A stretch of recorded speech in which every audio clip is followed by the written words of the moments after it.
that we are going to have on the JCPOA, the Iran nuclear agreement,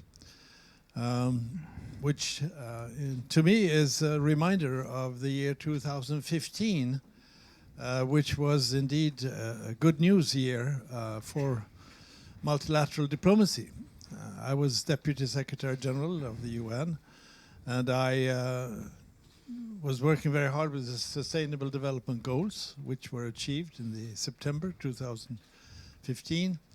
Ban Ki-moon, the SG, was working extremely hard on the Paris Agreement, and it came about in December 2015. And in July 2015, we had this landmark agreement on Iran and the nuclear energy issues.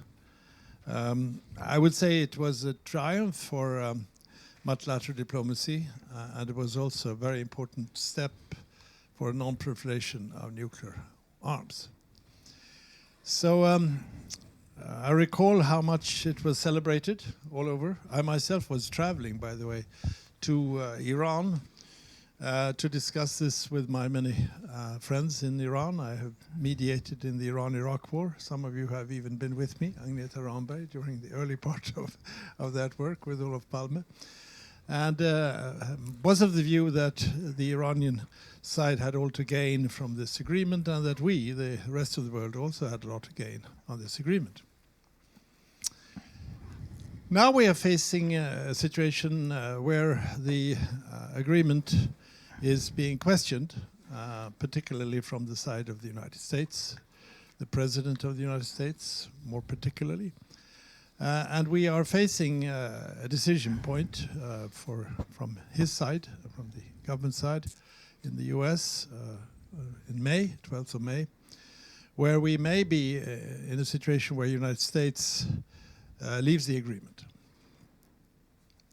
What is then, of course, extremely important is what Europe will do, European countries.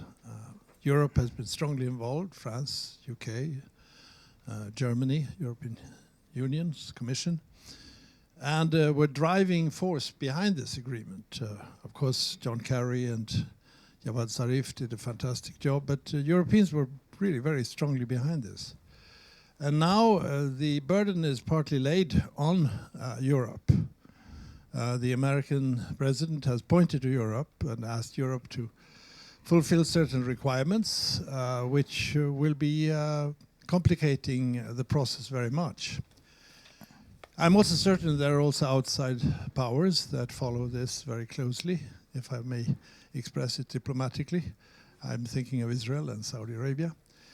So the issue is of extremely high importance, and Europe's steps now in order to stand by this agreement, which is a very crucial achievement in diplomacy, in a world where we have a deficit, in my view, of good diplomacy.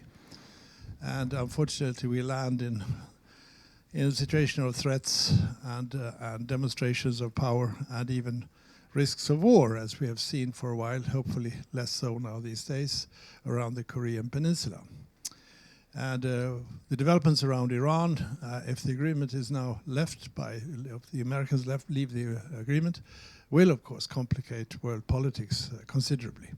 So I am very glad only to give these opening remarks, setting the stage for an excellent panel led by the director of SIPRI, Dan Smith. And I leave it to you, and now I will be a very attentive listener to this discussion. So over to you, Dan.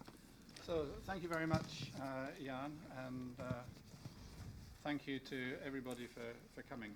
Is this on? Can you take this one instead? Take this one, Dan. Dan, take this one. No, is it on? Can you take this one? Yes, it's okay. It was. No, take it. It is okay. The other one was better. Ease out. So, and welcome also to the online audience. So I hope we'll be following, and I hope that if online you have questions that you want to put into the conversation, then you will tweet using the at cipri.org tag to get us here, to get you here. I'm still wondering, is the sound all right? Can you hear me? Jan, please. Is the sound all right? You can hear me fine. Yeah, good. Thanks. So Jan has set the stage, and I think we all know that the JCPOA is in trouble at the moment. And so we're talking about today the art of not making but of keeping a deal. And I think that that will be one of the themes, one of the common threads which runs right through this, is once an agreement has been made, then whether you stand by it or not. And are there circumstances, what are there circumstances in which it is okay to say this agreement isn't working for us, and then what should you do about it? How should that be taken on?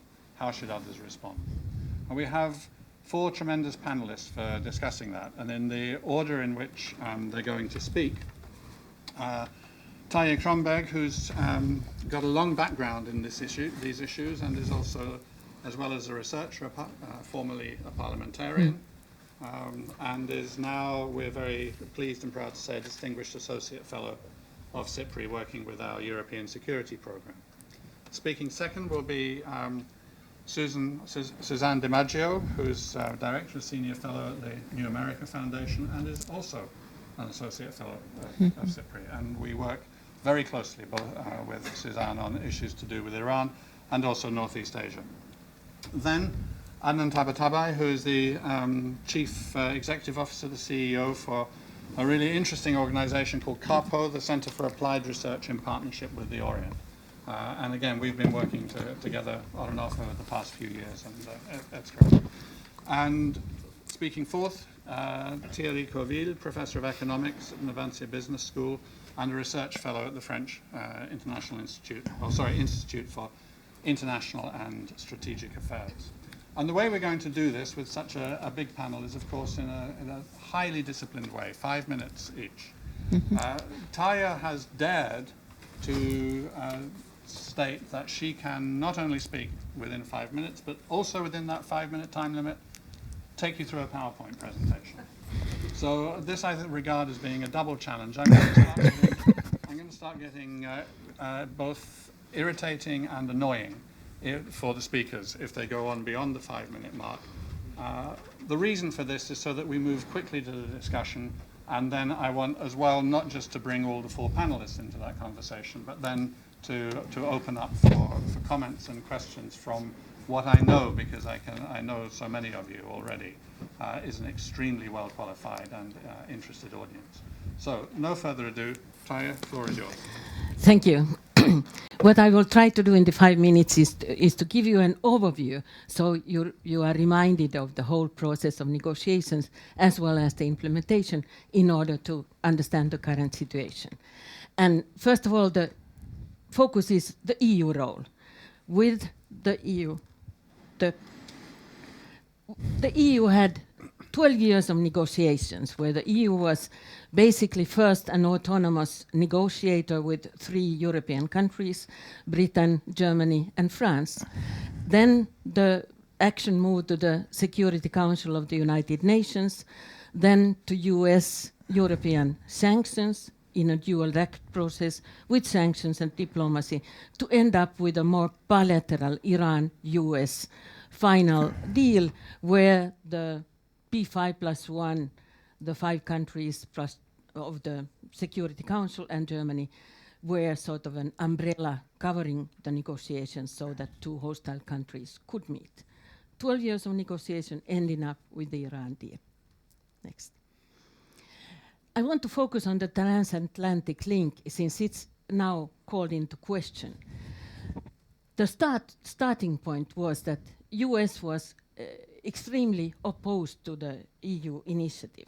It was from the EU side, in the follow-up of the Iraq war, the EU 3 foreign ministers wanted to talk with Iran in order to avoid a military confrontation. it's very interesting that in this phase, the central person from the US side is John Bolton, who was just elected the National Security Council's chief. He opposed the European initiatives. He tried to block it and actually said that I am not for a deal, but I think the Europeans should accept to push it into the Security Council so we can have sanctions on Iran and keep Iran there. The Security Council, there was the US side not wanting a deal, the Europeans were working for a deal. On the dual track side, Obama had taken over the presidency, and actually it was turned upside down. The US was for the deal, while the Europeans were more with Sarkozy on top for sanctions. And the final bilateral negotiations with the EU, with the US and Iran, actually leading to the deal, were facilitated by the 5+1, where France took a sort of special position. Next. I think now we have the situation after 2 years of implementing the deal. The deal is working, this has been confirmed. And now we have the situation where the US actually has given an ultimatum to the European countries to renegotiate the deal or the US will exit. This will give you an idea of the issues on the US side: fix the JCPOA or we'll leave. The 4 causes or the issues that are on the table right now are the sunset clauses, the expiring dates for restrictions on Iran nuclear program, access to military facilities, both within the JCPOA, and if something is done, it will breach the deal. Missile testing, partly outside the deal, and regional issues. From the EU side, the question is the survival of the JCPOA. The Europeans have refused to renegotiate, supported by Russia and China, and the question now is what can be done to keep the US in the deal. The French have proposed a certain agreement taking up missile defense and regional issues. The European countries have not yet approved of this proposal. The question is how to go forward. And while I give you a chance to look at the last picture, I will just say that there are 2 casualties already. We can speculate, and I'm sure we'll come back to the discussion, what will happen with the deal, what will happen with the US position. But there are 2 casualties already.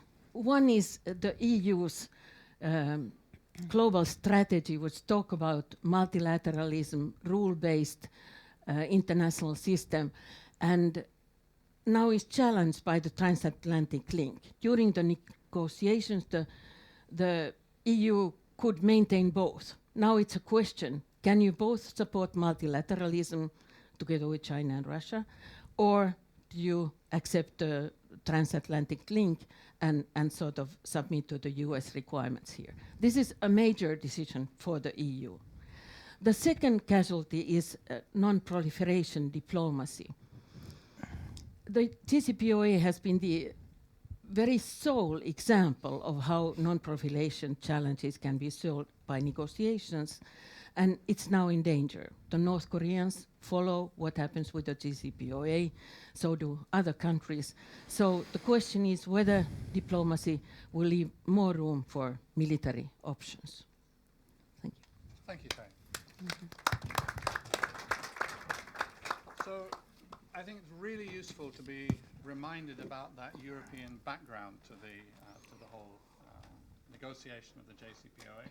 Now, maybe more focusing on the challenges right this moment. Yes. Second, Suzanne Demetrio. First, let me thank you, Dan and Jan, and Sipri for organizing this. It's a most critical moment for the future of U.S.-Iran relations, in particular, and of course, European relations as well. But I'm going to focus on the U.S. point of view. So within the next six weeks, President Trump has a major decision to make. It's whether or not the United States will stick with this deal or abandon it. This will be a key decision, a key factor in determining the direction of U.S. relations with Iran for the years to come, perhaps even decades to come. And I just want to remind you that the only goal of this agreement is to prevent Iran from obtaining a nuclear bomb. And that is the measure by which we should be deciding whether or not to stick with it. The current state of play in Washington. So, under U.S. law, the president must certify to Congress every 90 days whether Iran is meeting its commitments to the agreement and if the deal is continuing to serve to advance U.S. national security. So after certifying the deal twice, in October, President Trump decided not to certify it, and in doing so, he kicked it to our Congress. They then had 60 days to decide whether to reimpose sanctions that were lifted under the agreement, but they didn't act. And that's when it came back to President Trump. So he has threatened to pull out of the deal unless our European allies, as was just described, help to fix it with a follow-up agreement by mid-May. So European diplomats and also a handful of senators are working very hard to try to finesse something to address the president's demands without actually infringing on the pact. And this is a nearly impossible task. I mean, let's be very candid. Our European allies do not think the deal needs fixing. And many in the United States also feel that way as well. So if the Europeans fail, Trump will have the choice of either stepping back on his threat or reimposing U.S. sanctions on Iran. Which choice do you think he's going to make?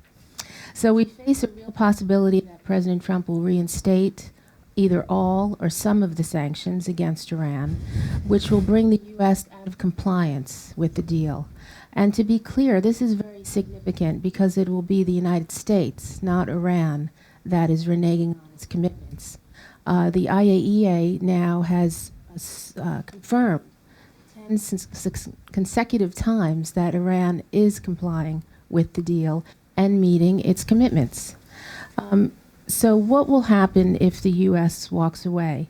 Well, I think it would leave us very isolated. If we were to violate the terms of the deal, we would isolate ourselves from our allies. It would undermine U.S. leadership and credibility abroad.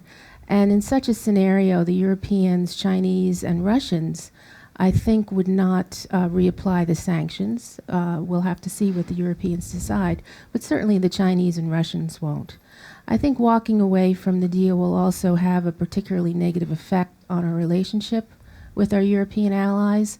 Europeans have devoted a great deal of time and energy to getting this deal to where it is through diplomacy and cooperation. They see it as advancing their national security.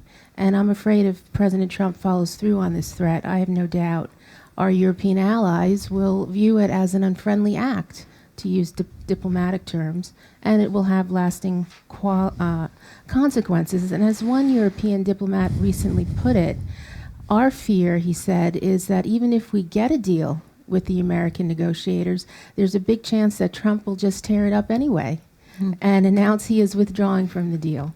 So that's something we have to keep in mind. Another negative impact we can talk about is I have no doubt that this will impact any attempt we have to reach a deal with the North Koreans. We're about to embark on that set of negotiations now, and the North Koreans are asking in informal conversations that I'm having, why should we enter into an agreement with this administration when we will be unsure whether it will stick with it? I think it's a very good question. And as was mentioned, walking away will undermine global efforts to prevent the spread of nuclear weapons. So I think there's a better way forward for U.S. policy on how to address the other issues that divide us in Iran. And perhaps, Dan, in the Q&A and discussion, we can get to that. Okay, so thanks to that as well. Thank you.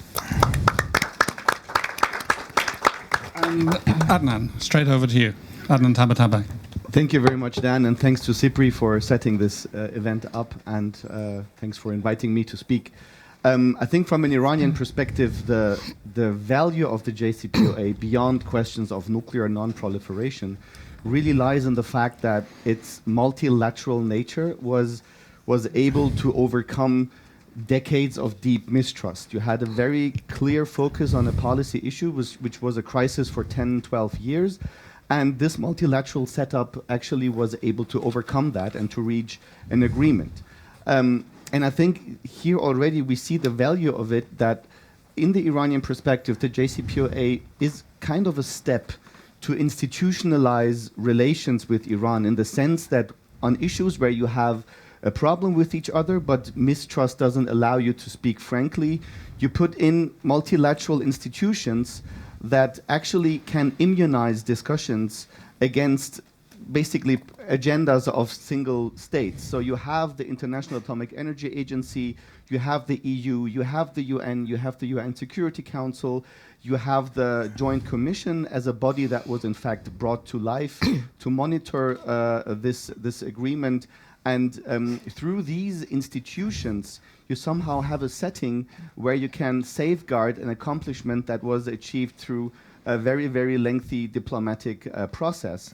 And this kind of institutionalization, from the Iranian perspective again, can lead to desecuritization when you deal with sensitive issues. For the Iranians right now, there is no real sense of insecurity when IAEA is monitoring Iran's nuclear activities, because it's based on an agreement that was reached. The Iranians are having candid discussions about their nuclear program on the level of the Joint Commission, which is the political level. So you have a desecuritization that then again in the mid and long term may also lead to normalization. I'm saying this because obviously Iranian Western or Iranian world powers relation have always been difficult. Iran was seen as a very difficult actor because of its complex internal structure, because of its internal policies, because it is situated in a region full of war and conflict. And Iran was seeing the West, frankly, as being as difficult because of the past experiences. So there was the need, if you on the horizon you want to have some form of normalization, you have to take the steps of institutionalization and desecuritization first. Now, normalization with the US, frankly, I think was never really on the table from the Iranian perspective. But let's not forget that even the supreme leader, the highest authority in Iran, was saying that we view the JCPOA as a test. In April 2015, when the prospects were good for this agreement, he said in a speech that this agreement will be a test and experiment to see whether we can come to terms with world powers on sensitive issues. And if that test is passed, we can think about other issues as well. And that was not just a window dressing. I think this was a serious position that the Iranians had. And this is why, by the way, we see that whenever High Representative of the European Union, Federica Mogherini, meets Iranian counterparts or travels to Tehran, she speaks about a wide range of issues, not just about the nuclear file, because there is no grievance on the Iranian side with regards to how the EU is sticking to the agreement. This gives the Europeans leverage for the weeks and months to come. As Suzanne pointed out, I don't know whether it will be good news if in May Trump decides, whatever, we'll stick to the deal. Let's give it a couple of more months, and the level of uncertainty he will certainly keep alive may still hurt this agreement and minimize the appetite of the Iranians to stay compliant. So the European strategy to safeguard this agreement, which was about Iran's nuclear program, should rather be working on incentives for the Iranians to stay compliant, even if the US pulled out, by making sure the Iranians are getting their economic, political, and security dividend out of this agreement. It will be minimized if the US pulled out, but it can still be a setting in which the Iranians believe they're better off. They can say, we have moral high ground, the US walked away from it, not us, so let's keep this agreement intact, and further work on relations with Europe as our Western partners, and Russia and China as the remaining world powers. There are certainly issues with regards to Iran's internal power struggle that I won't dive into right now, but we can obviously discuss this in the Q&A session. So in short, I think there is a way for the Europeans, even if the Trump administration walked away from it, there is a way to keep this agreement intact as it is a multilateral file. Thank you very much. So Thierry, on to you. Okay, thank you. I don't want to repeat things which have been said, so I just prepare some points maybe on what I see as a European position towards JCPOA. As it was said, for European Union, EU3, the deal is working. Iran respects its obligations. What is true is maybe it's the Iranian side which is not really happy because obviously there is a feeling in Iran they didn't get all the economic benefits that they should have of the deal. Just we can say that due to extra territorial US sanctions, there is not one big European bank which is still working with Iran. So on the Iranian side, you feel that there is this disappointment. This point is important because I will come back on this issue. Yes, no, Europe, as it was said, negotiated for a long time with Iran. They got a deal. I mean, you would not find one European diplomat ready to renegotiate the deal with Iran because they knew there will be, I mean, to say that is to just don't understand Iran and the way they negotiate.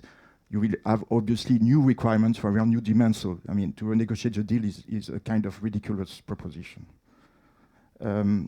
Why is Europe supporting the deal? It's obviously for strategic reasons, like it was said. It's not at all, as it is said, the narrative in the US is you have to choose between the Iranian market and the US market, which is completely ridiculous.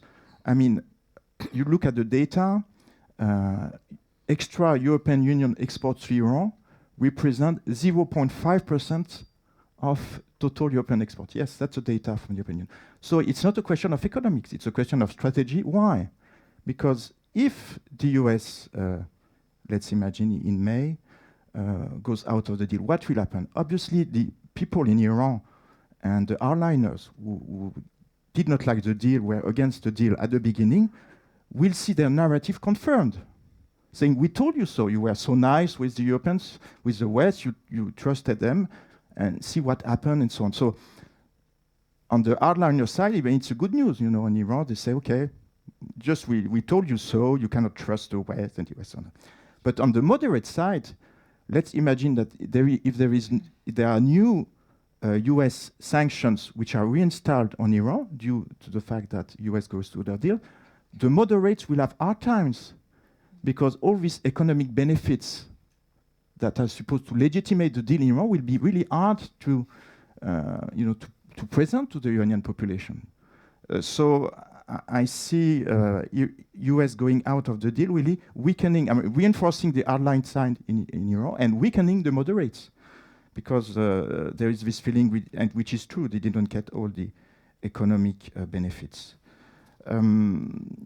Yes, so what I see as, we have some discussions with other European institutes on European policy with Iran, is really, let's say, you have the option now, which is discussed at the European level, is we have to make US understand that the deal has to work, that we should not renegotiate the deal, but the European policy and what they try to make the US understand that let's make the deal work. So even, we have to take care of these US extraterritorial sanctions, which are making the banks frightened to have relations in Iran. Let's deal to make worse. It will be the first step, as you said, to take care about other issues like Iran ballistic program or Iran role in the region, or even there is some European concern that what will happen when the deal finished. But the first, step should be let's make the JCPOA works fully, and then we can talk with Iran. Second point, European policy is to talk with Iran, is to dialogue with Iran, not to give orders.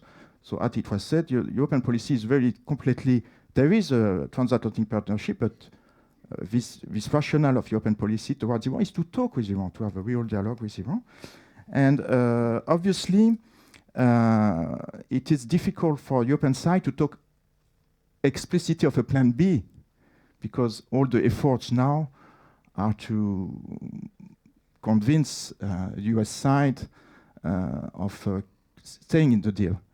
But what you can feel, and diplomats, I suppose everywhere in the world, it's always difficult to know when they say the truth or not. But obviously what you can feel is if the US goes out of the deal, the European plan B will be to stay, to protect the deal, and to protect the deal will put us in a confrontation with the US. Because I told you, that if new sanctions are reimposed, obviously it will be a big attack on the deal itself. So Europe will have to do some. I was preparing things just to counteract on new reimposing U.S. sanctions on Iran that could weaken the deal. And yes, and obviously there are some, as it was said, you can see a definite idea that we have to define a true European strategy with Iran, independent of the US. We have our own problems, so all the talks, all the dialogue with Iran is also to defend a policy with Iran where that will be independent from the US. So I think the two options are there.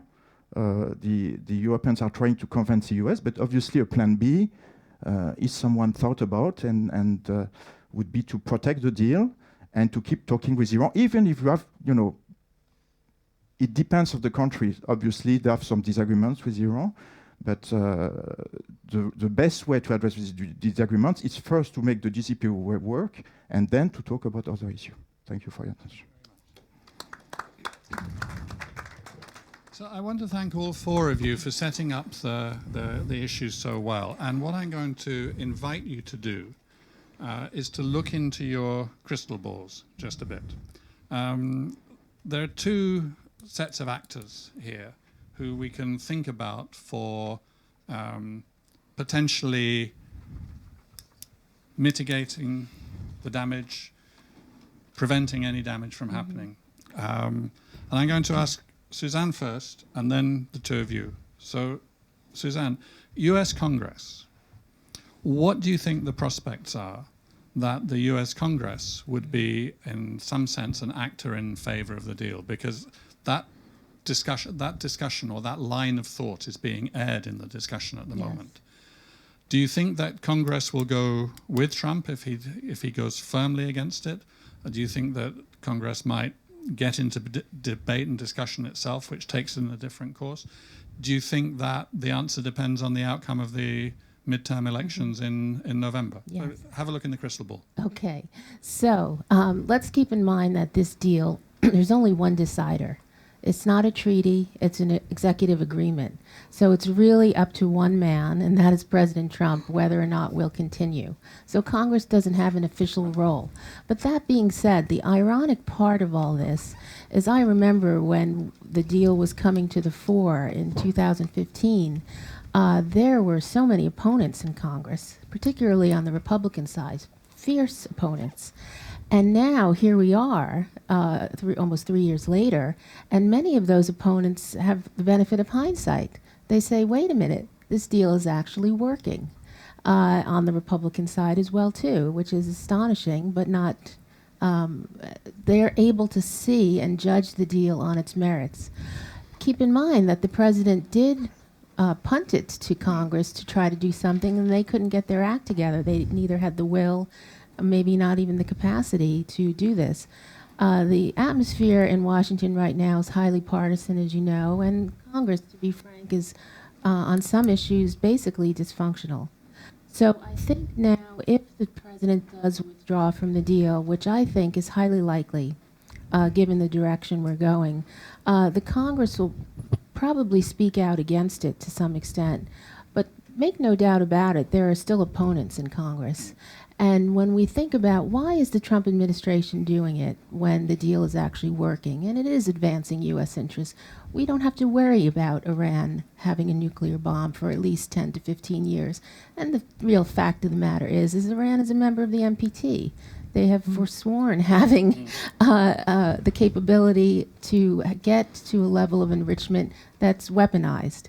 That fact is never brought up in a lot of these debates. We should keep that in mind. So we really have to ask ourselves, what is the real motive for Trump blowing up a deal that's working? And if you look at the changes in the national security team, particularly with Mr. Bolton, my worry is us pulling out of this deal, causing this big crisis. And let's be clear, this is a crisis of choice. This is a crisis that Trump is bringing on. I think the real motivation is to put us on an escalatory path with Iran and push back against some of the activities it's doing in the region, which are real. But the fact is, if we think of how to address those issues, we should be sticking with the deal, committing with the deal, and then we have the leverage to enter into discussions with Iran on the political future of Syria, the war in Yemen, the upcoming elections in Iraq. That's really the way to do it. Okay, so I mean, that's a quite dark vision there, the escalatory path. I think probably one would share your estimate that Trump is likely to be definitively against the deal now and take that action in May. So then that puts an awful lot of onus on European Union member states, and especially the signatory governments, both between now and May and after May. So again, not just looking at your preferences, but looking into the crystal ball, or picking up the rumors and the noises which you hear from offstage right now. What do you think is likely to happen? Will Europe stand by the deal, and will they stand by the deal even at the expense of a confrontation with the US? Well, I think, first of all, the High Representative of EU, Federica Mogherini, has many times underlined that this is not a deal between certain countries. This is a United Nations approved resolution with the annex, and that if a country leaves this deal, this is not, first of all, supposed to happen, but it's a challenge to a UN resolution. So I think there we have the two things. In the US, this is only seen as an executive agreement, but in the global scene, it's a much more important document. So this, I think, for the Europeans means that we have to defend the deal, and so I think the French proposal takes up some of the questions outside the deal. The European Union has said that we may renegotiate, but only on the questions that are not part of the deal. So this may happen, that there are some possibilities there, but as far as I can see, the US administration and President Trump especially is very hung up on the sunset requirements, the fact that certain dates mean that certain restrictions expire, and these cannot be changed from the outside. This is actually a breach with the deal. So if the US administration accepts that we only deal as EU only with the outside issues, then there might be a compromise. But on the central issues that actually make the deal to unravel, there seems to be no compromise. Also, the question then is, could the EU keep the deal together outside the US? This depends on what the US does, because there is a requirement in the JCPOA where if some country raises a question and the sanctions, the UN sanctions swap back, if this happens, then I'm not a lawyer, but I think the unraveling of the deal is automatic. But the US may choose also not to deal with these sanctions, but to push other sanctions, in which case the deal would be safer for the Europeans. Yes. Thierry, what does your crystal ball or your rumors say? What I see, I think I did not meet one European diplomat or even expert who would not defend the deal. So I think there is no, as I told you, I think there is absolutely no willingness in Europe to renegotiate the deal. What I try to stand is a European, it's a kind of principles on this issue. The deal is working. We want to protect it. The sunset clauses, you might meet some European diplomats, depends where, would say, okay, we agree, what will happen. But again, they will say again, let's make the deal works. And then after a while, maybe we can address this issue. So the issue of agreeing with the US to renegotiate the deal does not, there is no agreement in Europe on the issue, and they will protect the deal.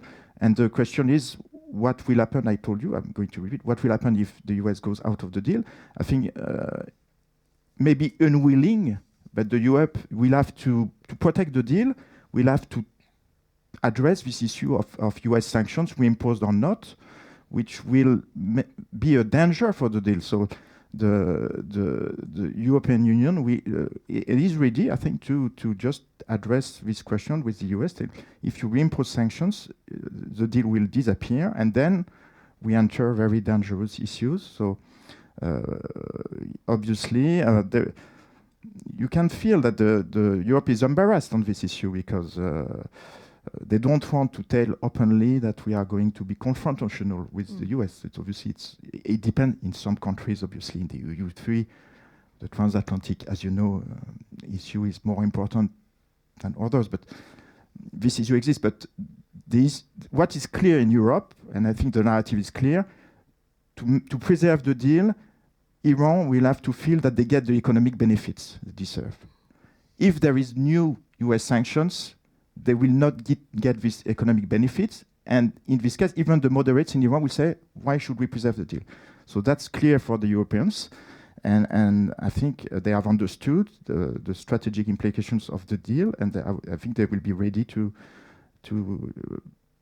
let's say, call it confrontational or not, but to be against the US on this issue of new reimposing US sanctions on Iran.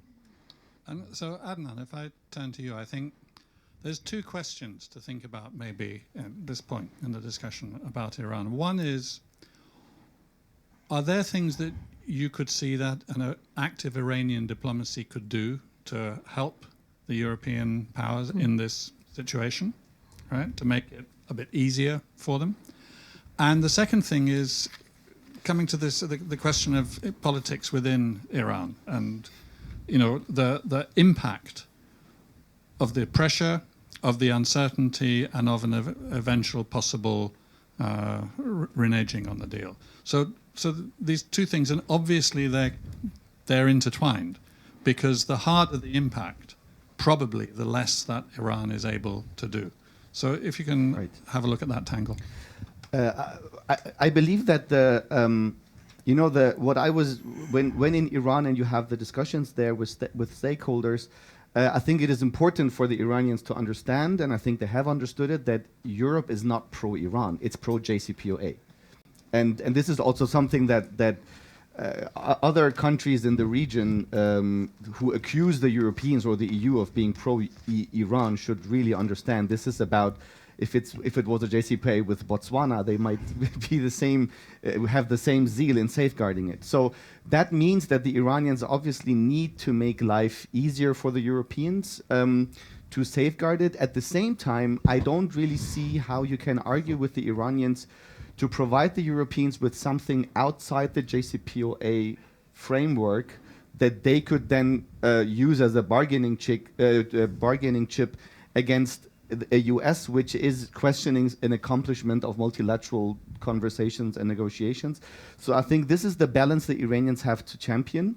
On the one hand, trying to sympathize with the European Transatlantic Balancing Act, but at the same time not giving in too much, because if they did, maybe there will be a demand for more changes. Internally, obviously, as Thierry already has pointed out, the JCPOA is an accomplishment of a faction within Iran's political establishment that says outreach, diplomacy is the way forward for us to present ourselves as a regional power that needs to be taken seriously. And the accomplishment of diplomacy has been this agreement. And the other paradigm, or the other current, which has the paradigm of deterrence in dealing with the world, i.e. ballistic missiles, having allies, state and non-state in the region, they will now say, look where you went with the most, with the nicest foreign minister you can ever think of. You have reached nothing. So sorry, it was a nice try, but we will have to continue with the path, not of diplomacy, but of another D, which is deterrence. And that's obviously bad news for the region. It may be bad news for Europe if Iran decided to extend the range of missiles, for example. So I think the prospects of the internal struggle in those shaping security policies being those who rather rely on deterrence rather than diplomacy is bad internally and is bad regionally and globally. Taya, there's been a long history, which is what your book and your PowerPoint presentation brought out, a long history of the JCPOA coming through. When it's, midnight and you're in a hotel where you've gone to a conference and you're by yourself and thinking, do you think that the JCPOA is actually going to be history quite soon? Or do you think that it will survive, that in a year's time we will still be talking about how to stand by the JCPOA? And while Taya pulls her wits together to respond to that question, which with the image of the midnight hotel room may have surprised her, think yourselves about possible questions you may have, because I'm going to turn to you very shortly. Taya. Well, I think the midnight idea is very good. I think this is where you sort of try to reflect not what is desirable, but what is possible and maybe even likely. I think for me, having followed the deal's development from the European Parliament, I think one of the critical signs which I think changed my nightmare is the election of Mr. Bolton as the national chief secretary, national Security Council, because he has been an extremely strong opponent of Iran, the deal, of the Europeans, and of the UN. So the combination of this deal, implying all these elements, is actually all against his ideas. And and at the time when the JCPOA was almost finally negotiated in the spring of 2015, he actually had an op-ed in the New York Times saying that the only thing to do is to bomb Iran. So I think my vision has changed after he, together with the new Secretary of State, was elected into the administration, actually having a person who has not in any phase of the Iran negotiations shown any understanding. So to get the US to understand this, I think it will be difficult. Do you think that as well, that essentially the appointment of Bolton, if it doesn't actually achieve the end, signals the end? Yes, it's a very ominous sign for the reasons you mentioned. Mr. Bolton has been very clear what he thinks our policy towards Iran should be, and that is regime change. Make no mistake about that.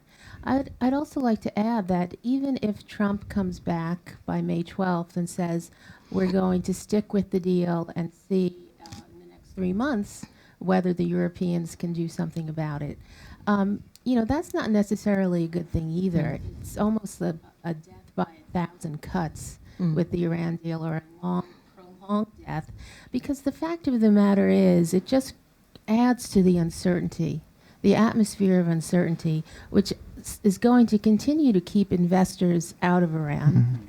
There are no banks there now. And for the Iranians, they have to then ask themselves, how much longer can they continue with a deal that is not providing the economic benefits that was talked about, that they signed up for, that they're complying with? Even if Mr. Trump comes back and says, let's continue for another few months, that doesn't mean victory. In some ways, it means a longer, slower death of the JCPOA. I think unless and until this administration fully commits to the deal, enables Iran to get the benefits it's signed up for, we won't have a successful outcome. And right now, with Mr. Bolton at the NSA, Mr. Pompeo now coming to the State Department, the only advocate in the senior national security team for the deal is Mr. Mattis, who is Secretary of Defense. And of course, he has his own issues with Iran, but he's made it very clear he sees this deal as advancing U.S. interests. But right now, he is the lone voice. And he has other issues as well on which he needs to take his stance and get allies and so on in the normal way in bureaucratic politics. Yes. So he might decide not to spend his capital on this issue. Yes, I think he will remain committed to the deal, but the question is whether that will be enough to persuade the president.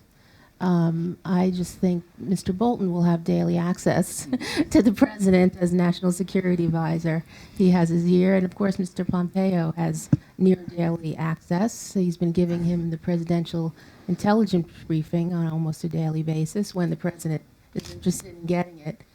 So they're both, I think, will have more access than Mattis on a day-to-day basis. Okay, so now I want to ask Okay. the sort of the dangerous question, right? If it's really difficult, and as you suggested, death by 1,000 cuts as the metaphor, even if President Trump were not to pull America out in May,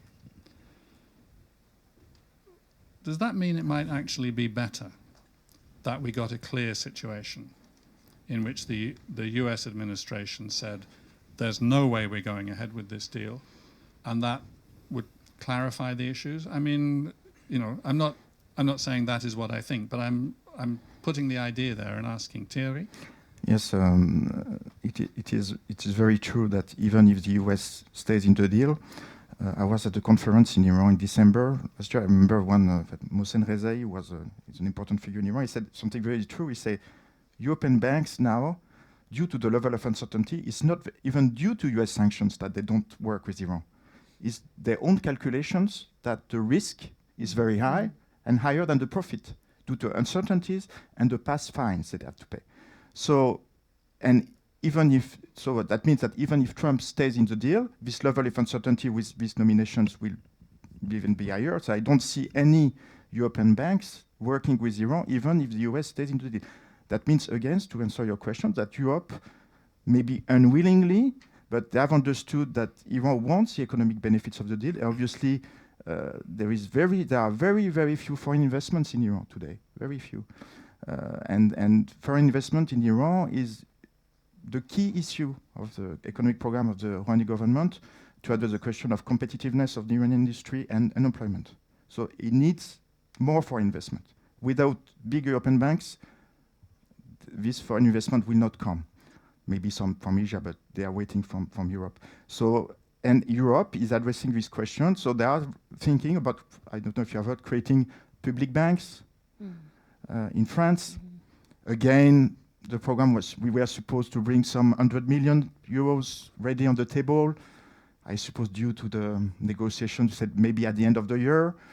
But you know, obviously there is European thinking that we need to address these questions of the impact on US sanctions on European banks. What can we do? Public effort, you know, to give some guarantees to European banks. So I completely agree with you. Europe will have to do something, even if Trump stays in the deal, just to make the deal work for the Iranians, for them to stay in the deal.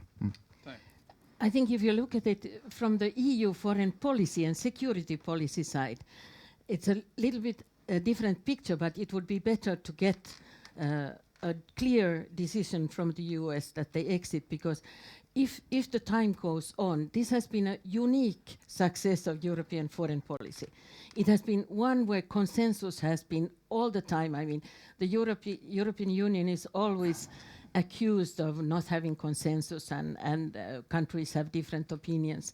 This is one of the issues where there was consensus, a very strong consensus. And I think if the time goes by and the EU cannot handle, there's no action they can take, they can just continue renegotiating, this will mean that the Europeans will disagree among themselves, and it will be very difficult to force a solution. So I think it would be important for the Europeans to now accept a US decision, which would be exiting at once, and then try to take action on terms of the economic sanctions, protecting European companies, actually being in consensus right now in terms of one of its very, very few successes on foreign policy. So I think this is also a critical, fatal question for European foreign policy. So, Adnan, I mean, best case, everybody sticks by an agreement which has been made, which is being implemented, respects it, and implements it all the way through. Several less good cases, including where we are now, and continued uncertainty. From your perspective, as you understand the issues, would you think that if it had to be a choice between continuing uncertainty and clean break, which way would you go? I mean, it doesn't mean that I would advocate for it, but I can imagine that if the US walked away from it, from an Iranian perspective, that would mean we held moral high ground on this issue, and the West is divided over something where we delivered while the others didn't. So politically, that's obviously elevating Iran to a certain higher level. If then the Europeans, alongside the Chinese and the Russians, manage to secure some economic dividends for the Iranians, the Iranians will think, well, okay, I mean, at least we have that. The US, we never trusted anyway. So it's now with the Europeans. The West is now basically the West minus the US. It's certainly, it's a bit, we are even in the danger of romanticizing it a bit. But I think it's, this would make, at least you would know what to do next. You would have clear-cut working packages to look at how can Europeans immunize European businesses from sanctions coming from the US. And one additional point with regards to John Bolton and Mike Pompeo, what I can also envisage is that the US, because of trying to avoid the blame game, if they withdrew from themselves, if they took the initiatives to withdraw, so that they say, okay, we do not withdraw, but we will do everything we can to push the Iranians to withdraw.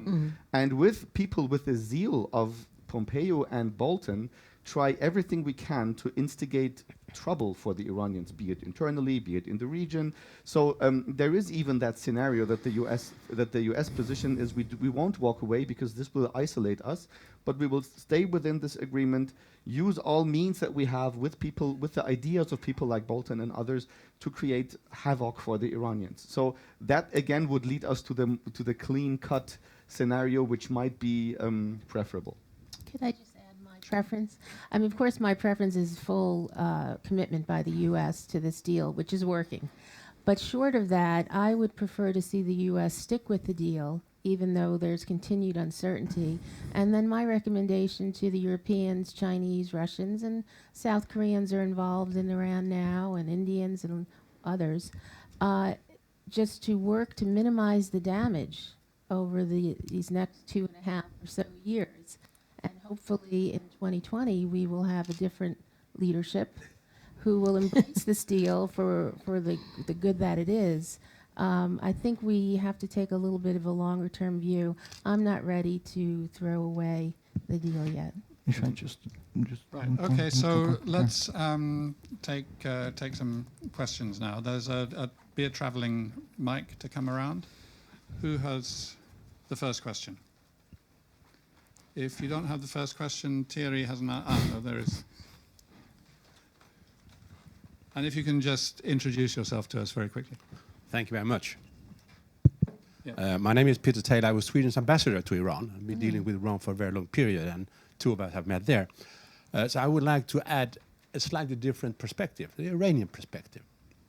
That is, of course, what is the strategic interest of the Islamic Republic with Europe? You have outlined the European one, but can you reflect a little on the other one? And I would argue on the economic side that the deal was also oversold locally.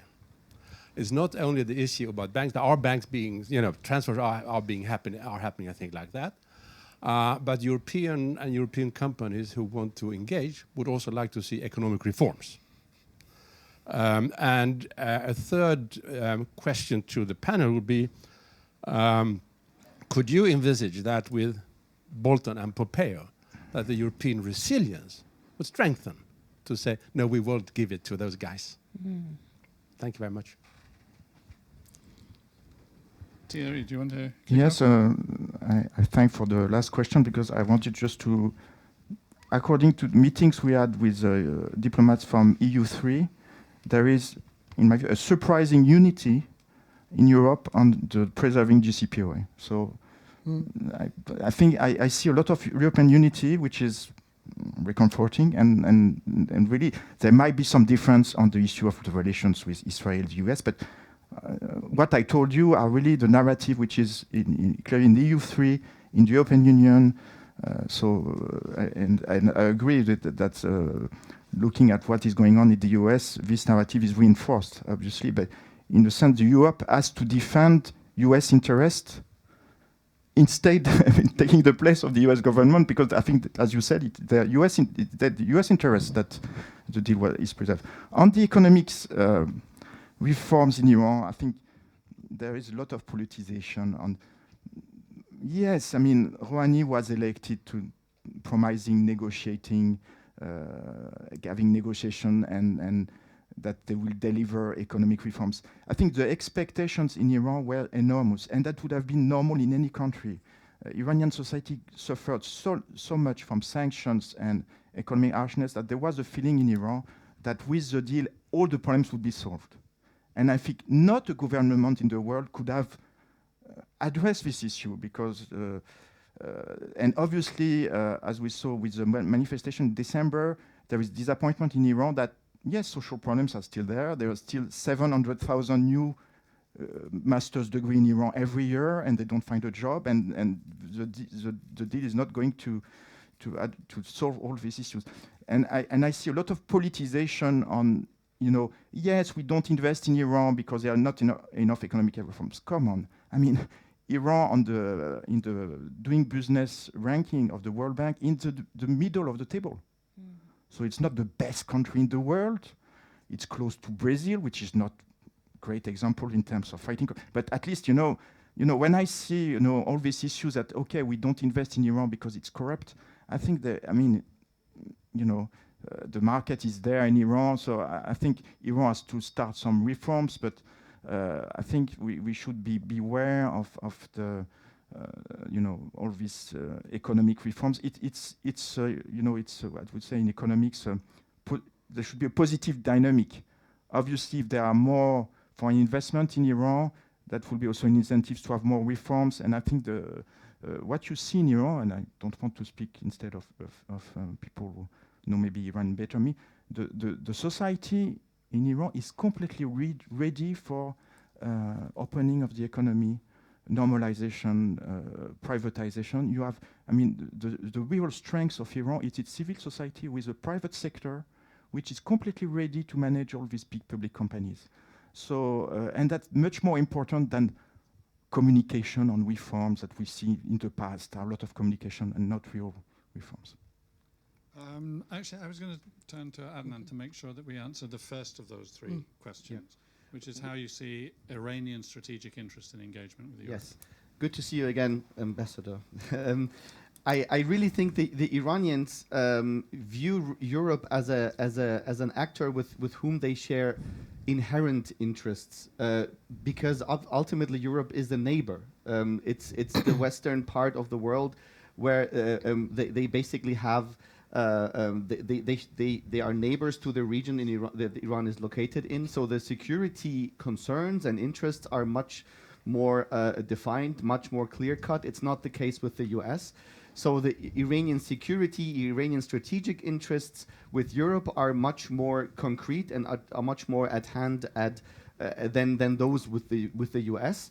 Firstly, secondly, the Iranian economy has managed to survive in the years of sanctions or isolation from the West, thanks to its relations to Eastern powers, China, Russia, India. What Iran wanted to achieve through the agreement, I would argue, is to be less dependent on the East by opening their doors to European businesses and European companies. So having trade relations with Europe is for Iran improving its strategic position. And I guess these two aspects of having shared security concerns that are far-reaching from terrorism to migration to drug trafficking to economic interests can be very well defined. And I think the sheer number of EU delegations that went to Tehran in the past 2 years since implementation with the different working groups of different levels have already shown that there can be a meaningful deepening of the conversation with regards to different areas of joint work. Yes, when in Tehran we had this discussion with the economic advisor of President Rouhani, and he actually said that the strategic interest for Iran was that right now, during the sanctions and the fear of sanctions, the Chinese products are overwhelming or flooding the Iranian market, and that they really wanted to have contact with European companies in order to have higher quality products. And it was really sort of a balancing the Chinese interests in in Iran that was the European role. And I think there's a very interesting example right now, because in the JCPOA there's an exception for airplanes, also for the US. The Iranians can buy airplanes from Airbus, but also from Boeing. It's very unusual in this situation. And now what has happened is that there has been a trade war between Airbus and Boeing, and no companies in Europe are willing to finance these very, very expensive airplane acquisitions. And what happens now, the Chinese have said, we go in, we finance Airbus to sell planes to Iran. So this Chinese influence is very, very strategic. And I think the Iranians really want to have another balance point with Europeans. May I just add one footnote here? Just think about how humiliating it is for the Iranians. Exactly. That they need a Chinese firm to finance the purchasing of French airplanes. And this is part of the whole mess we are living in. Exactly. Take another question. Titi. I was just wondering, like, how.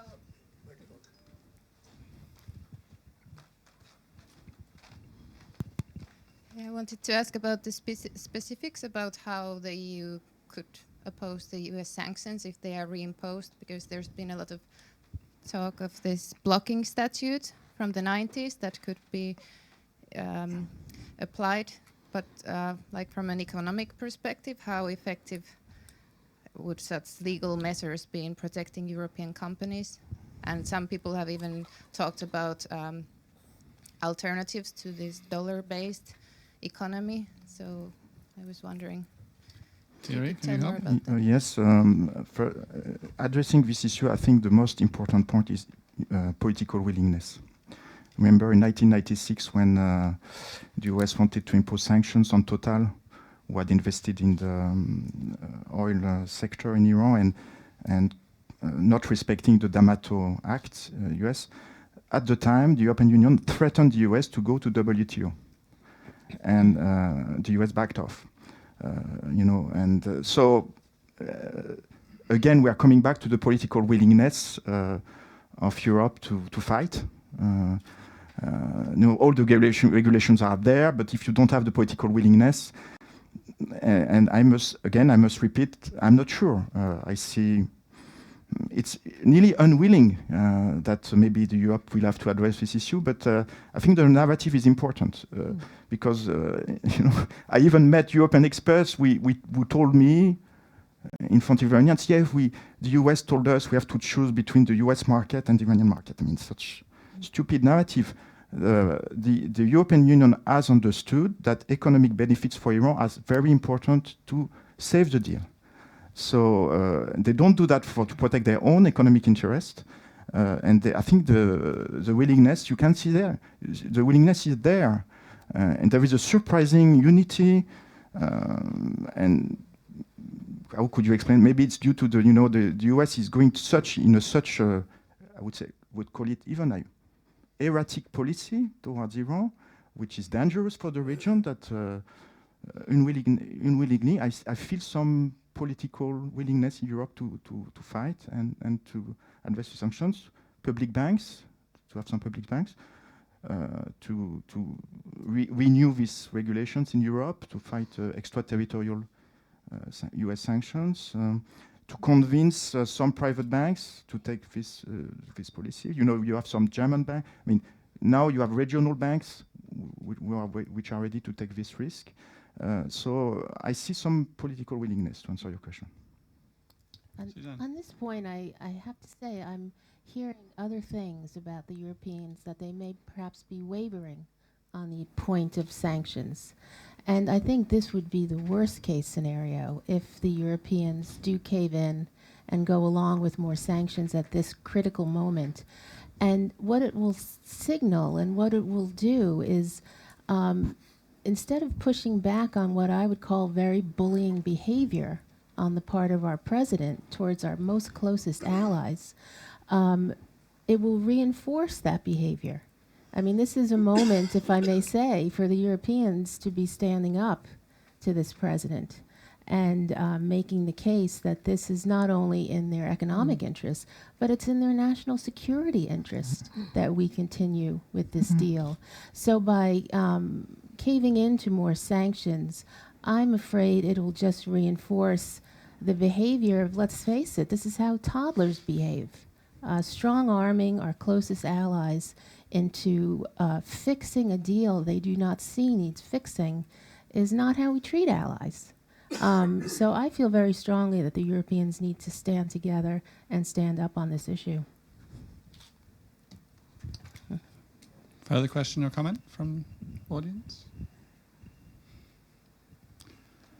I mean, it seems to me that we are at what may be a really decisive moment, not just for the JCPOA, but with all respect towards saying, well, can we wobble through for 2.5 years with the possibility of a different president being elected in 2020. Nonetheless, one of those moments where one is looking to the shape of the international order and the discussion about a rules-based international order. Yes. Adnan's whole set of points about how institutionalization of arrangements offers a kind of immunization. But in order to get that immunization, you have to go along with the rules. And I think it's always been recognized that, you know, since the Second World War, US policy has always had an element of respecting the rules and wanting to build the institutions, and it's had an element of focus on American interests before other countries' interests, which is not unreasonable. And America being one of the most powerful players in the world for a long time, and then the most powerful player for a while, that tension in the case of the US is more important than it is in the case of a medium power or a smaller power. Now the question that's before us is in some ways whether the US has moved, under the present administration, beyond that period of kind of going backwards and forwards between these two poles of attraction, and has settled for a period on, as the president said in his inauguration address, America first. You know, and if it's America first before the international system, and it's America first before the rules-based system, then that is a very profound challenge. And at the same time, I wonder, let me put this as bluntly and as harshly as I can, and especially you Europeans, because I'm British, so I'm soon not going to be European at all. Especially you Europeans can reply. Is the JCPOA the ditch in which the European allies are going to fight and risk that they die? Right? There is a Euro-Atlantic security region. There is NATO. There is a Western alliance. There is increasing difficulties in the relationship with Russia. Is that leverage from the US going to work? What are the prospects for that? First of all, I don't think we should just link NATO and the JCPOA immediately. I think it's a question of non-proliferation. It can be sort of seen in a separate sphere of interest. But I do think that the Europeans have to develop bigger flexibility in terms of multilateralism. The global strategy of the Europe talks about multilateralism, rule-based society, and so if in this case you have to choose between the transatlantic link and the multilateral rule-based society, I think you have to stick with the second. I think maybe there can be some remedies, but I want to underline, seeing the process of 12 years of negotiations, I hope, Susanne, that you're right. In 2.5 years, something else will happen. But what we see is this is a repeat of the Bush policy. Bush was also in the beginning of 2000s interested in regime change, isolating Iran, not having any contacts, actually calling Iran the axis of evil. And so this is a repeat of an earlier US policy. It's not something that comes up with only Trump. So my fear would be that if the EU doesn't stand up now, the same will be. There was a special case in 2005 where the US forced the Europeans to accept the US red line and report Iran to the Security Council. And the expert analysis is that the Europeans lost strategic autonomy. I think now the Europeans have to sort of have some strategic autonomy, hopefully, and to actually see the long-term perspective that this may happen again and again and again. Yes, first I want just to answer you that EU3 has been very successful in dealing with Iran. And what I've understood, there is even an informal agreement in European Union to keep the UK in the process of dealing with Iran. So at least you are still a European, at least in my view. EU3. No, but just wanted. I think, and again, I think it's a false narrative. Again, we are hearing you are with us or against us. I mean, what does it mean? I mean, I think we have to come back on this issue, which is non-proliferation treaty, which Iran respects, and the deal reinforce this non-proliferation treaty. This deal could be an example for other cases like North Korea, like even Saudi Arabia. So it's a question of strategic interest of Europe, of the world. I mean, let's say, I don't want to use big word, but stability in the Middle East. So why should we go with the US to increase instability in the Middle East? I mean, it makes no sense. So no, I think Europe has a narrative, and think the narrative is right to preserve stability in the Middle East, and I don't see any point why we should suddenly accept the US narrative, which is nobody knows exactly, because we must say that where is the plan B in the US? No plan B. They don't even know. I mean, what I've heard from some European diplomats going to Washington, and so, no, Iran is bad. Okay, Iran is bad, but how you are going to negotiate with Iran? So I mean, I think the Europeans will not change their narrative, and they want to be long ally with the US. But why should they negate this deal? No, I think they will stick with the deal. Jan, there's a question here. Grab this one. Yeah, thank you. I agree with Suzanne that probably the worst case scenario would be if Europe goes the road of sanctions, but also are becoming split and not preserve unity. Right. And that is absolutely crucial at this stage, to stick to principles, to stick to international agreements, National Security Council resolutions, non-proliferation treaty. But also I would like to take advantage of this panel to broaden it to putting it in the global perspective. There have been hints, but I think it's worth to have a little round on what are the international ramifications. Certainly Security Council resolutions, the effects on non-proliferation is one thing. As respect of IEA, this very reputable body, which has looked into this very carefully, but also the effect on the Korea situation, as was hinted earlier, but also something I hinted in the beginning, the Saudi-Iran relationship, which to me is the poison in the whole Middle East, where there is no modus vivendi between Iran and Saudi Arabia, and that is also seeping into this situation. And of course we can't also look away from Israel and Israel's view on Iran as another factor. So I think it would be good to see the ramifications in the global area and have your comments on that, because that, to me, underlines the seriousness of the situation right now. And it's so important that Europe stays cool and not get provoked. Yes.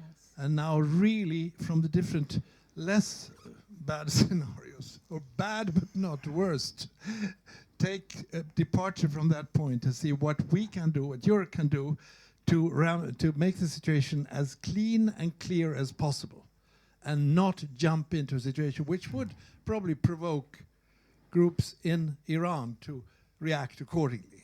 So stay cool.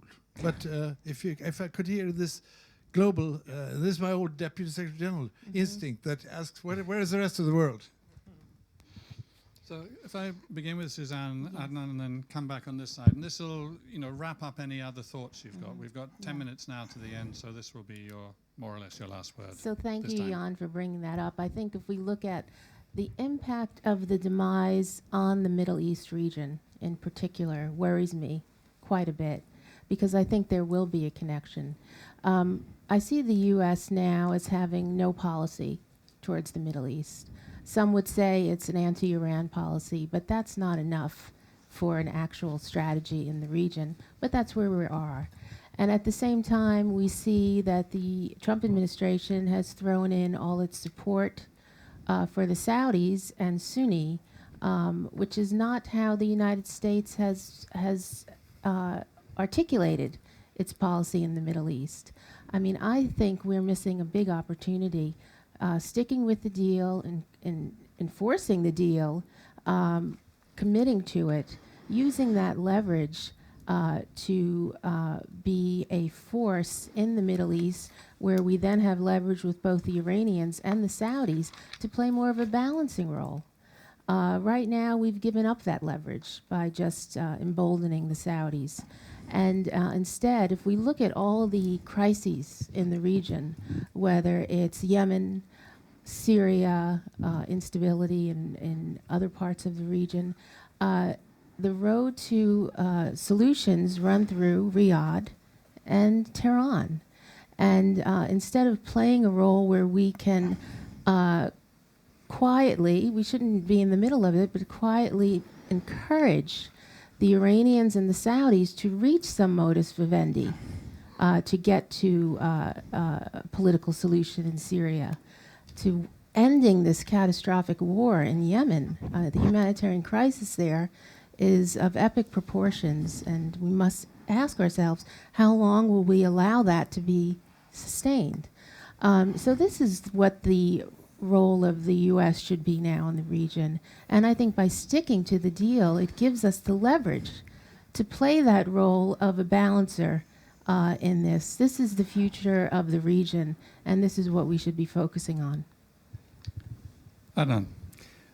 I mean, going back to your symbolic picture of being in a hotel room at midnight, I would really like to see some of the cabinet members of Trump in midnight thinking about what their president. I mean, we don't have any perspective from the DC circle that is now dominating here, but I can imagine that there are some people in the. I mean, you can prove me wrong, obviously, who think differently than the president does. So let's keep that also in mind. But I mean, globally, if we look at now the news of Trump flirting with Kim Jong-un, what is the signal? The signal is, if you have a nuclear bomb, this president is going to speak with you. This is in a time when the Saudi crown prince in an interview he said, if Iran wanted to have a nuclear weapon, we certainly would also go and have one.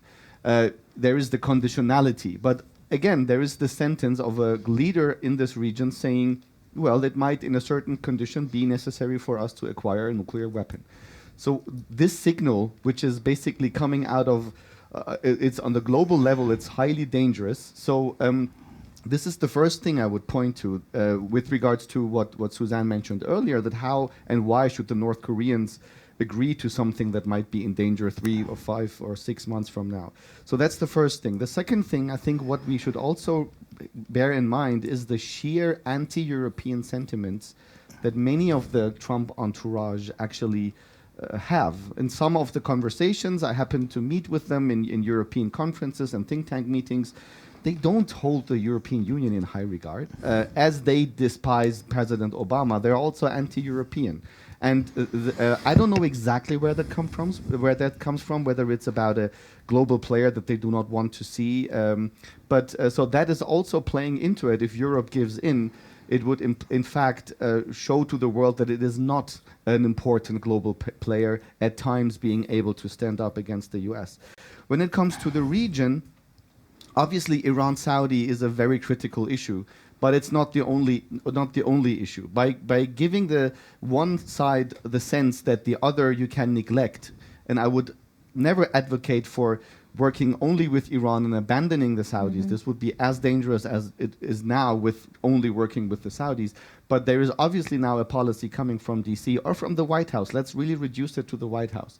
That we accentuate that cleavage and we are telling the Saudis, you can do whatever you want in the region.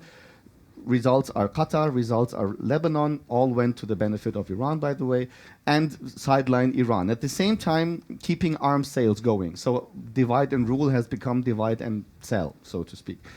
And let's not forget the UAE here. And let's not forget the role that Abu Dhabi and their representative in DC, Ambassador Al-Otaiba, the connections into the White House. So the UAE should also be taken into consideration when thinking about regional dimensions. Final point, and that's interesting for the Europeans, the Israel dimension. Obviously, Bibi Netanyahu doesn't like the deal, but I think the Israeli viewpoint is disliking the deal because of the political and economic strengthening of Iran. What the Israeli security apparatus, and there was a report by Haaretz, is basically saying security-wise we're better off with the deal.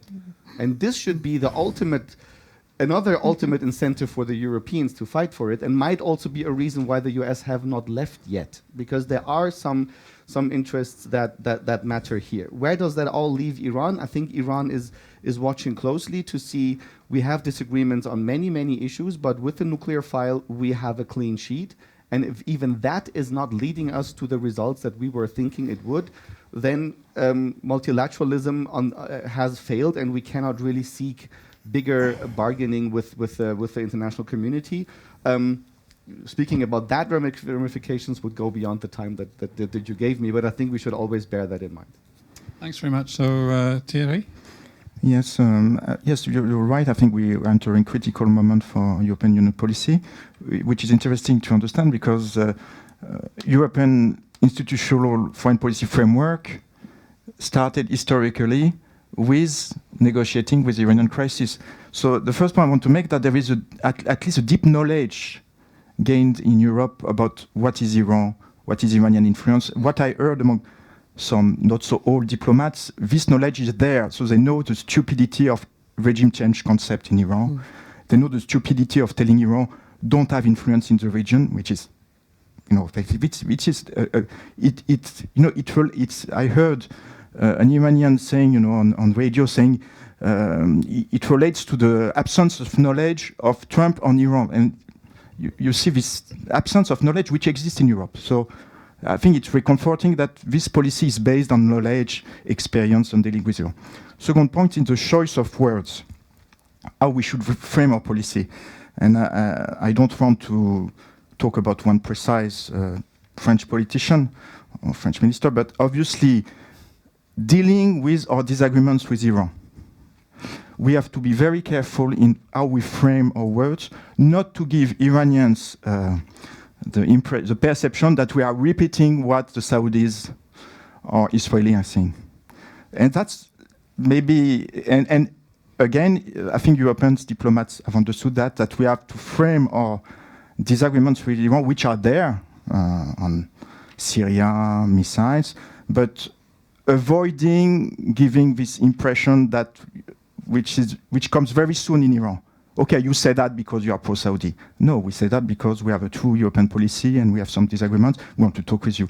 So, but the choice of words is important, and I think we'll see how European diplomats will frame. But obviously, in this respect, the communication, choice of words by Europe will be critical how it will be received in Iran. I think as a peace researcher on a global level, I think it's a fight between diplomacy and the military option. And for me, the Iran case is really an example of how an informal initiative by 3 European foreign ministers could actually for 12 years prevent the military option.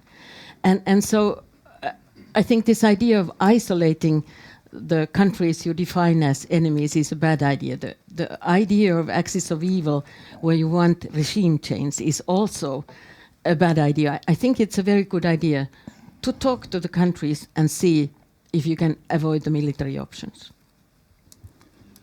So thank you all very much, and thank you for the questions. I think that we are left with a simple finishing point that was the same as, in a sense, the starting point that we had. Here you have an agreement. It was arrived at after serious work. It is being implemented properly according to the agency which has the authority to, and was given the authority to decide that. It is an agreement which has been endorsed by the UN Security Council. Right? That's the issue. It's the agreement. Of course, then there are all of these other issues and these ramifications which we've gone into. But at the core, there is something which is really quite simple, quite ethical, quite meta as far as the vision of a peaceful world is concerned. A peaceful world is one which is based on the rule of law and in part on keeping agreements. Can I thank you all very much and ask the audience to thank you as well, please. Thank you.